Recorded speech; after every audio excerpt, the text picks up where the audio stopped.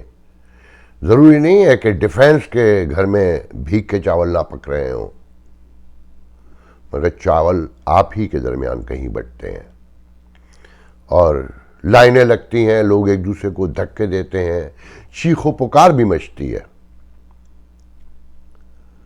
مگر آپ نہیں سمجھیں گے، کیونکہ جب دلوں پہ مہر لگ جائے اور طے ہو جائے کہیں کہ تمہیں مثال عبرت بنانا ہے، تو ایک کے بعد ایک غلطیاں کی جاتی ہیں. تقاضا تو یہ تھا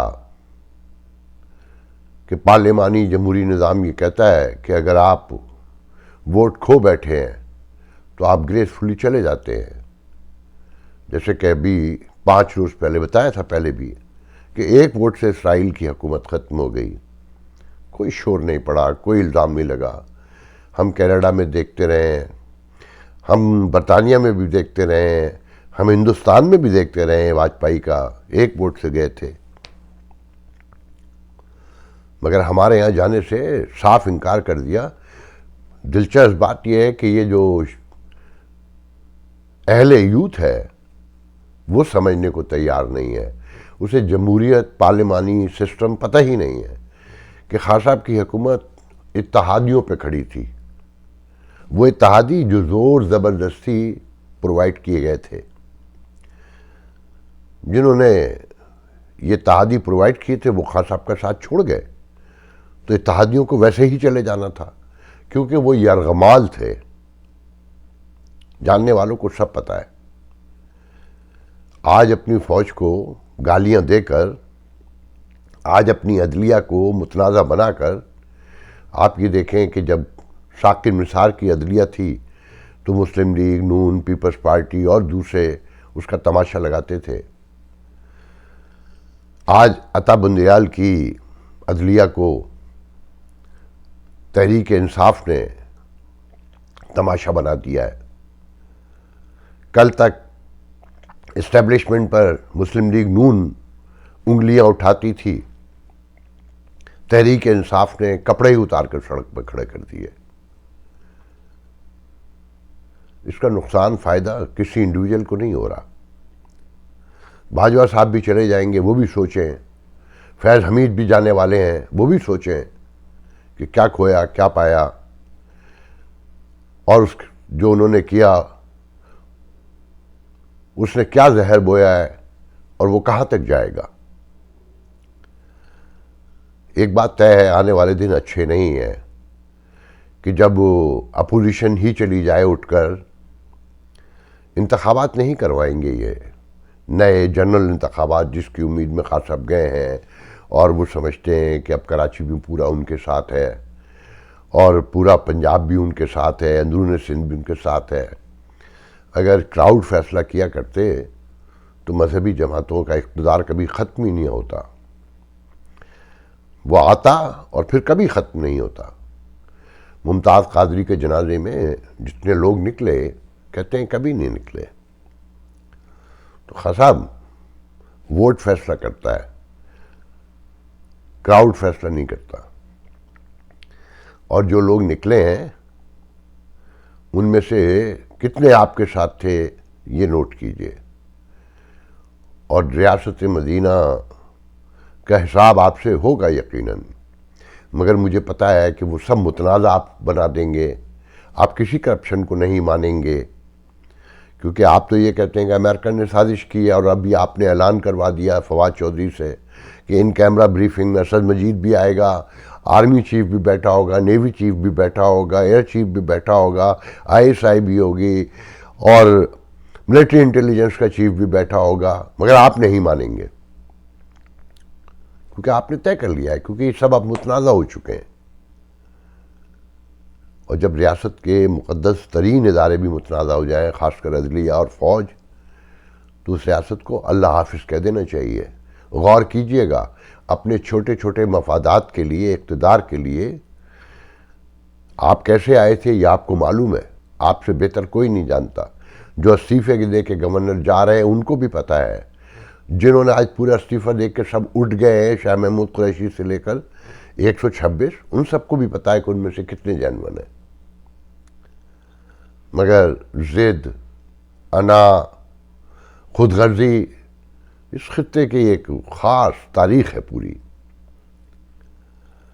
شہباز شریف 1,25,000 روپے مزدور کی تنخواہ کر دے، مگر جب بجٹ آئے گا جو خسارے سامنے آئیں گے، اگر انہوں نے بھی وہی کہا کہ جانے والی حکومت یہ سب کر گئی، تو اب کوئی نہیں مانے گا. کہ پھر خان صاحب شور مچانے کے لیے موجود ہوں گے، کیونکہ انہوں نے تو طے کر لیا ہے کہ سچ تو بولنا ہی نہیں ہے. سچ تو نون بھی نہیں بولتی تھی، پیپلز پارٹی بھی نہیں بولتی تھی. کوئی ہمارے یہاں سچ کا تو کوئی چلن ہی نہیں ہے، کوئی رواج ہی نہیں ہے. تو جو ہونے جا رہا ہے وہ بہت خوفناک ہے. یہاں میں آپ کو ایک اہم خبر دیتا چلوں. میں نے پہلے بھی بتایا تھا کہ جب اسد مجید جس دن یہ لیٹر لکھا، اس دن ان کے ساتھ کچھ لوگ تھے 2 دن تک، واشنگٹن سے لاس اینجلس تک، بلکہ کہیے 6 سے لے کر 12 تک. ان میں سے کسی نے مجھے کل فون پہ بہت ڈیٹیل سے بتایا کہ ہم نے ڈونلڈ لو سے لکھ کر یہ پوچھا. یہ ایک ورکنگ گروپ ہے پاکستانی امریکنز کا، جو پاکستان انڈیا پاکستان امریکہ بٹوین ایک ڈپلومیسی، ایک بیک ڈور ڈپلومیسی جسے کہتے ہیں، اس کے لیے کام کر رہے تھے. جن کی کوشش تھی کہ بائیڈن فون کر لیں، آخر حد تک کوشش کی. مگر میں الزام نہیں لگاؤں گا، آنے والی تاریخ خود بتا دے گی آپ لوگوں کو کہ غلطی کس کی تھی. تو ڈونلڈ لو سے جو انڈر سیکریٹری ہیں، جن پہ الزام لگایا جاتا ہے کہ انہوں نے اس سازش کا انکشاف کیا کہ ہم عمران خان کی حکومت کو تسلیم نہیں کریں گے اگر تحریک عدم اعتماد ناکام ہوئی اور کامیاب ہو گئی، آنے والے وزیر اعظم کے ساتھ ہم کام بھی کریں گے اور پاکستان کو معاف کر دیں گے. یہ الزام لگاتے ہیں نا P T I, Imran Khan صاحب، ان کے وزراء. تو ڈونلڈ لو سے یہ پوچھا گیا کہ یہ تم نے کیا کیا اور تمہیں یہ کرنا چاہیے تھا. تو اس نے جو جواب دیا اس کو سمرائز کر کے بیان کر رہا ہوں.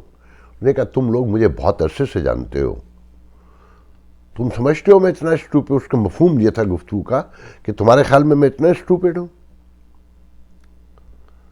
انہوں نے کہا میں اس سے زیادہ اور کچھ نہیں کہوں گا کیونکہ تم میں سے بیشتر مجھے جانتے ہیں. تو ان صاحب کا کہنا ہے مجھے جنوری میں کنفرم تھا اسلام آباد میں کہ خان صاحب کی حکومت ختم کرنے کا فیصلہ کر لیا گیا ہے. خان صاحب ڈیلوژنل، جو میں پہلے آپ کو بتا چکا ہوں، شیزوفرینیا، اسکریزوفرینیا کا شکار ہے. وہ اب سمجھنے لگے تھے کہ وہ خود عوام سے ووٹ لے کر جیت کر آئے ہیں. میں اس پہ ایک دلچسپ واقعہ سنا دوں کہ یہ شیزوفرینیا اور یہ ڈیلوژنل اور اسکریزوفرینیا ہوتا کیا ایگزیکٹلی. ہمارے ایک دوست ہیں پاکستان کے، ان دونوں ایک اینکر ہیں، آپ میں سے بہت سارے لوگ جانتے ہیں انہیں بڑے پیمانے پہ، بہت کنٹروورشل ہے. کبھی امریکہ میں رہا کرتے تھے، رہتے تو اب بھی ہیں وہ یہیں، فیملی تو یہیں رہتی ہے. تو وہ کبھی ویگس میں رہا کرتے تھے. انہوں نے ایک واقعہ سنایا کہ ان کا ایک دوست پاکستان سے آیا، 2-3 دن بور ہو کے لیٹا رہا. چوتھے دن بولا کہ مجھے کچھ سمجھ نہیں آ رہا کہ یار میں بہت بور ہو گیا ہوں، کیا کروں. انہوں نے کہا بار بار چلے جایا کرو، کلب شلب چلے جایا کرو. وہ وہاں گئے، وہاں سے بھی بور ہو کر آ گئے کہ یار کوئی بات چیت ہی نہیں کرتا، کچھ سمجھ نہیں آتا. تو انہوں نے کہا کہ بھائی اگر تمہیں یہاں اپنی جگہ بنانی ہے اور انجوائے کرنا ہے لائف کو، تو جو لڑکیاں ہیں نا ان کو عراق وار کے قصے سنایا کرو، کہا کرو کہ میں ویٹرن ہوں اور کہانیاں گڑھ لو.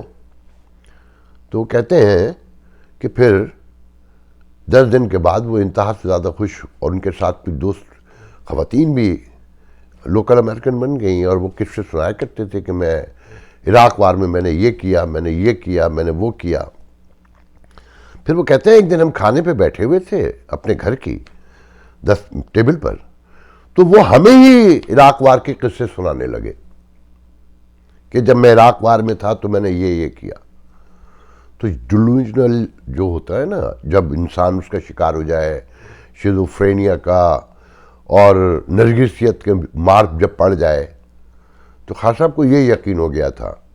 تو وہ بتانے والے مجھے کہتے ہیں کہ ہمیں پتہ چل چکا تھا، اور وہ کہتے ہیں کہ ایک ملاقات میں ہم نے خان صاحب سے کہا، جس میں ہم 4 امریکن پاکستانی یا 5 تھے، کہ خان صاحب پالیٹکس کو پالیٹکس کی طرح کریں جیسے باقی سب دنیا کرتی ہے، ورنہ ہم آپ کی جگہ کسی اور کو بیٹھا ہوا دیکھ رہے ہیں. اور پھر وہی ہوا.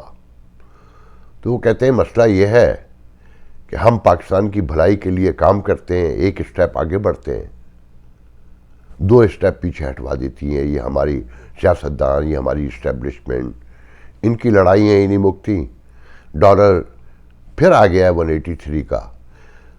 مگر اگر کہیں ہم یکجہتی نہیں ہوئی، کہیں انتشار بڑھا، جو مجھے نہیں لگتا، کہ کہنے والے کہتے ہیں کہ جی آنے والے دن پی ٹی آئی پر، خان صاحب پر بہت بھاری ہے، بہت کچھ سامنے آنے والا ہے.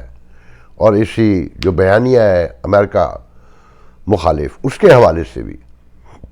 مگر بات ساری یہ ہے کہ آنے والے دنوں کی پرفیکٹ پیشن گوئی پریڈکشن کوئی نہیں کر سکتا کہ معاملات کہاں ٹرن کر جائیں، کہ مذہب اور پھر دوسرے نمبر کا چورن امریکہ ہے پاکستان میں، جسے بیچنے کے لیے ہر وقت لوگ تیار بیٹھے رہتے ہیں.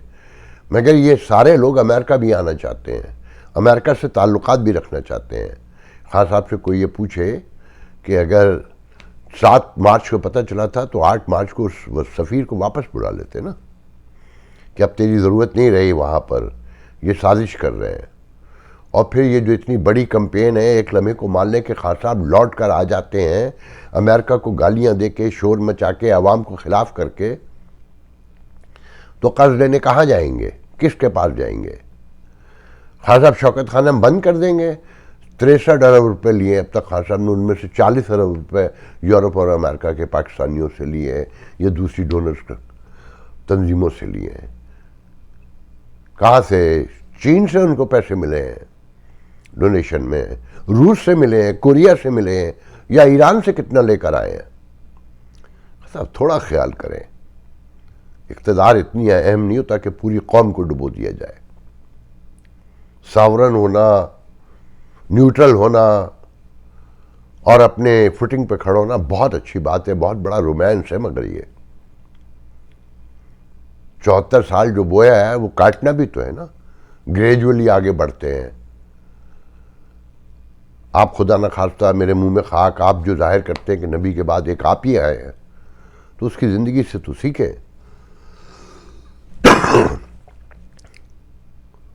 سیکھنا چاہیے نا کہ انہوں نے صلح حدیبیہ بھی کی اور منافقین مکہ کو بھی برداشت کرتے تھے، اپنے ساتھیوں کو بھی سمجھاتے تھے کہ حالات و وقت کے ساتھ چلنا ہے. وہ جو اللہ کا سچا نبی تھا، جس کی حفاظت، جس کی حرمت کا وعدہ اس نے خود کیا تھا، اللہ چاہتا تو 1 منٹ میں سب کچھ پلٹ کے رکھ دیتا نا.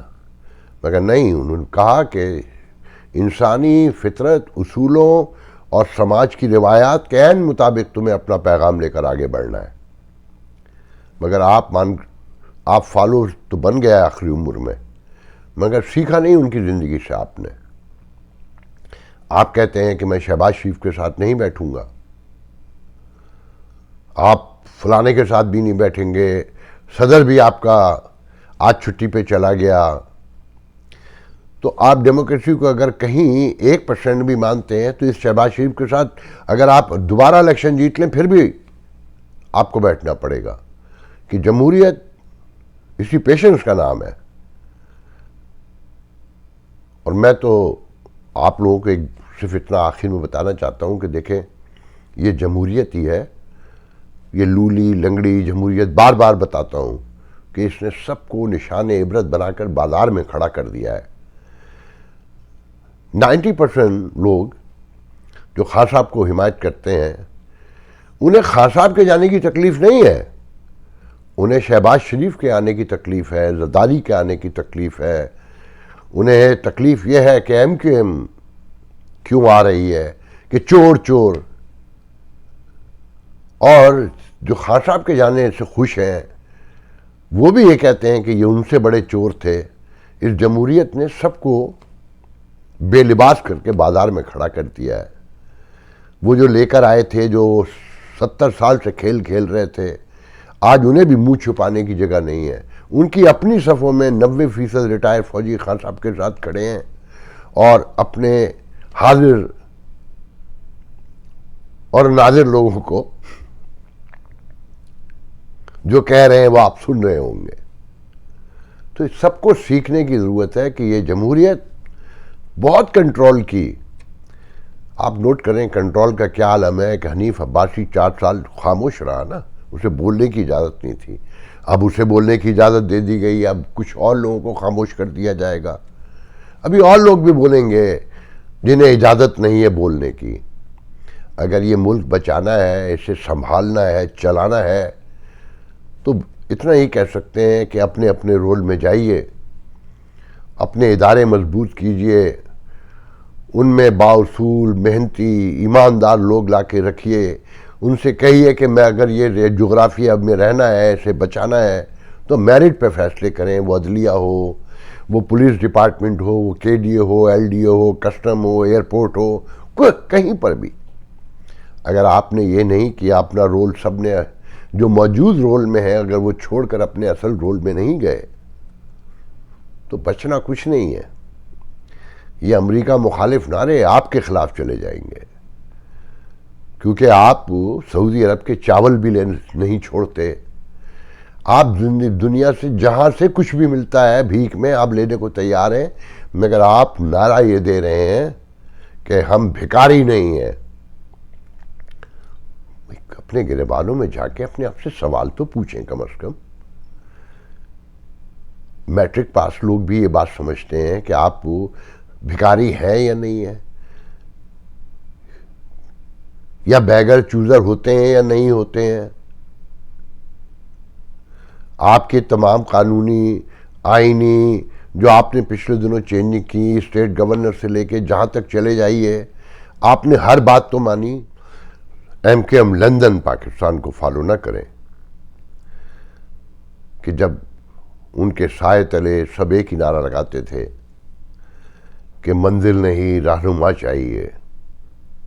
منزل بھی کھو گئی, رہنما بھی کہیں گم ہو گیا. کہانیاں سنتے رہیے کہ ریوائول ہو رہا ہے, 3 آفس کھل گئے ہیں اور وہ سویپ کر جائیں گے. نہیں, ایسا کچھ نہیں ہے, یہ ممکن نہیں رہا. اب ان کی ویڈیو دیکھنے کے بعد جس طرح سے وہ خطاب فرماتے ہیں آپ کو یقین آتا ہے کہ اس شخص کی بھی کہیں کوئی واپسی, کوئی گنجائش, کوئی ضرورت موجود ہے. اب تو منزل کی طرف دیکھیں جو دنیا کی مضبوط بڑی ڈیموکریسی, پرانی ٹریڈیشنل ڈیموکریسیز ہیں یہاں یورپ امریکہ میں, اس میں منزل ہے سب کچھ, رہنما نہیں ہے. رہنما ہر الیکشن میں بدل جاتا ہے.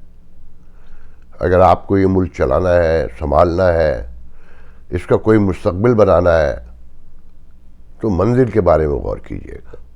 اللہ حافظ.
عمران